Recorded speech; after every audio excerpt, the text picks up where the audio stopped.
have a lot to say about the Scott Galloway, Logan, I think her name is Logan Yuri, Diary of a CEO episode. It's like 2 hours long, and it's basically about like everything that we talk about men, the crisis that we're in. And it pains me to say this, but I actually have notes on it. I really do. I think I'm going to do a whole podcast episode about it because I think my feedback is very similar to the TikTok I made this week about the Wall Street Journal article about there being no one for women to date. A lot of it is just kind of like, oh, poor men. And it bothers me that they're trying to find solutions to help these men who are in crisis. And I agree we need to do that because ultimately the only people that are going to be hurt by this are women. Well, not the only people, but the people who are ultimately going to hurt if we continue to have loneliness and like increase in incels are women. Isn't it funny how every time you see somebody have a conversation about how it is that they need to solve for a crisis based around men, it always come back to some selfish reason for women. So they're not necessarily trying to have a conversation about what's best for men. They're having a conversation about what's best for women.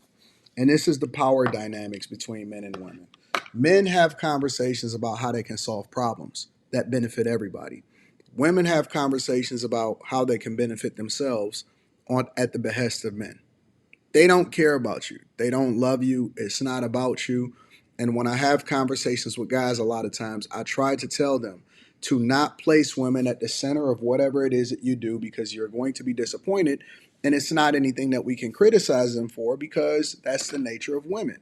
They do things for themselves. You do things for everybody. When you make a sacrifice for the family, when you stick around, when you do things for the children.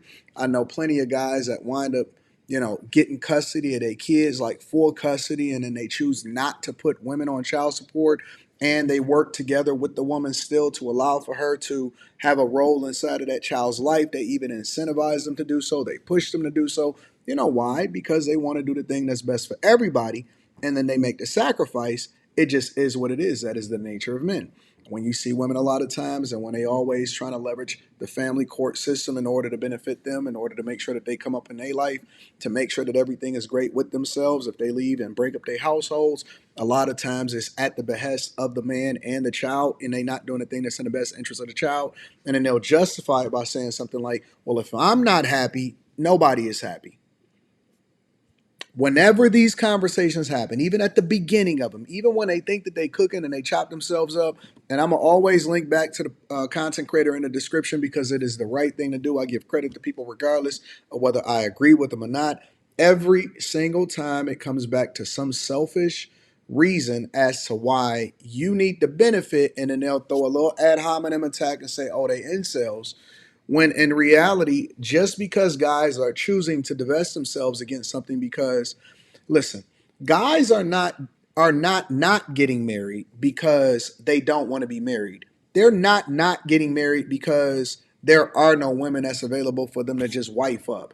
They're not getting married because our cultural norms here in the United States of America has woke men up to the realities that it's probably not best for you or conducive for your lifestyle.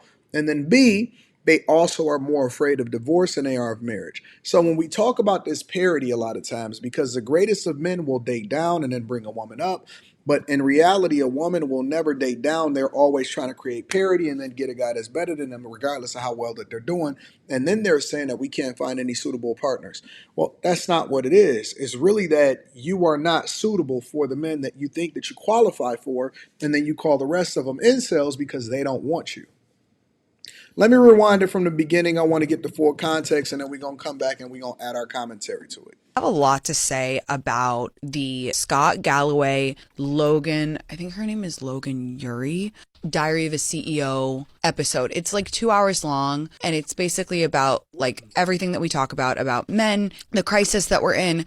And it pains me to say this, but I actually have notes on it. I really do. I think I'm going to do a whole podcast episode about it because I think my feedback is very similar to the TikTok I made this week about the Wall Street Journal article about there being no one for women to date. A lot of it is just kind of like, oh, poor men. And it bothers me that they're trying to find solutions to help help these men who are in crisis. And I agree we need to do that because ultimately the only people that are going to be hurt by this are women. Well, not the only people, but the people who are ultimately going to hurt if we continue to have loneliness and like increase in incels are women.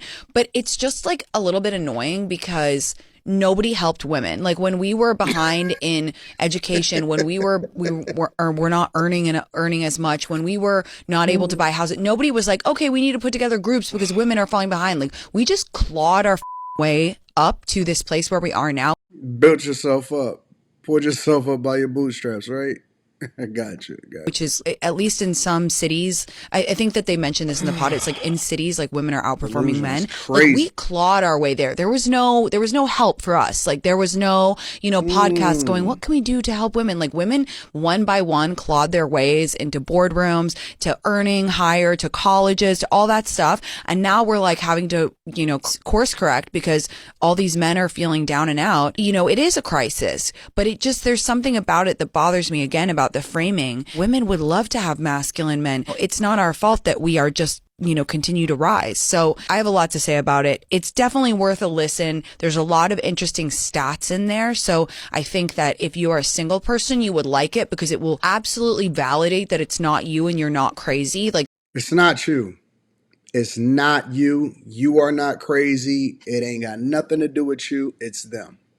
We are actually living through something quite profound right now, you guys. One thing that they all agree on in the podcast is like the digitalization of mating has been catastrophic. Like it's really been catastrophic. So if you are single and you are completely feeling bananas right now, it's not you. The stats are there. It's not you. We living in a space where women have pulled themselves up by their bootstraps. Never mind feminism hijacking a civil rights movement.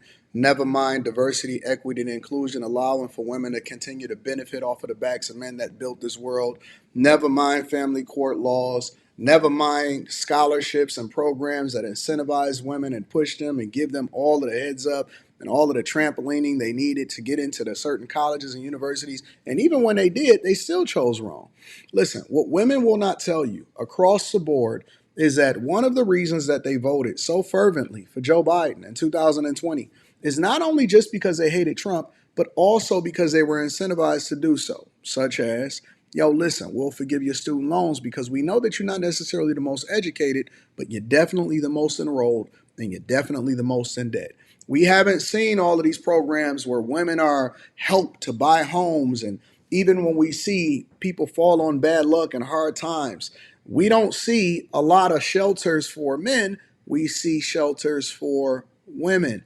And so it is very disrespectful, in my opinion, for a woman to say that women in this country, in the United States of America, have not had help, have not been the most privileged group when it comes to benefiting off of the backs of men, and then ultimately leveraging that to then justify and say, hey, we better, or we the greatest, or you guys are incels because you can't match our energy. Number one, women still don't make more than men across the board. In any demographic, in any group, in any race, in any culture, the women do not make more than men. Let's just be clear. Secondly, they're trying to justify the fact that they are so modern and non-traditional, but still looking for traditional values in a man, and that then feeds into the whole mating culture that they can't adapt to, and the digitalization of women meeting men. And when we start to look at the stats and the statistics, the reality is that men are the culture. And because men are now divesting themselves against the culture that women have indoctrinated themselves to be a part of, and our universities that have now become indoctrination camps to feminize, liberalize, and then also ultimately make gay.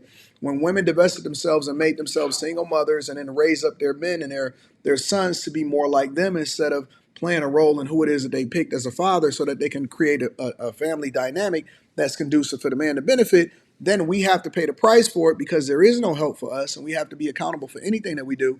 And then they justify saying that we pulled ourselves up by our bootstraps.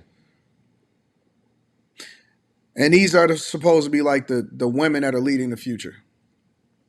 No communication, no help, no none of that. Let me know what y'all think inside of the comments. Again, I always like to link back to the content creator. Make sure y'all tap into the Patreon. Link is in the description. T. Henley, 40% off your first order, 20% off for life. I love you. I appreciate you. I'm going to holler at you guys later. Peace, man.